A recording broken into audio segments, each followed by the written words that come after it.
এসছি, আর অবস্থা খারাপ, এই চলে যাবে, কি করে থাকবো, কোথায় যাব, কোথায় পাবো, কি অবস্থা। আর আমাদের থাকার কোথাও জায়গা কিছু নেই। সারা রাত কান্না করি, বসে থাকি, কখন খাই কখন খাইনি, এই তো সম্পত্তি সব চলে গেছে। তৃণমূল কংগ্রেসের উন্নয়নের মূল মন্ত্র হলো কাটমানি খাওয়া।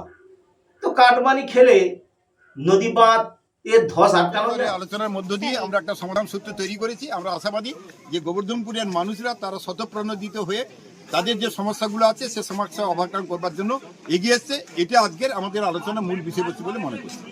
কতগুলো পরিবারকে পুনর্বাসনের জন্য অন্য জায়গায় না, এটাতে এখানকার অনেকের অধিবাসী আছে, তারা তো নিশ্চয়ই ক্ষতিগ্রস্ত হয়েছেন এবং সেটা আমরা জানি, সরকারও জানে। সরকারের অভিমুখ তাদেরকে কিভাবে করে আপনার সুরক্ষা করা যায়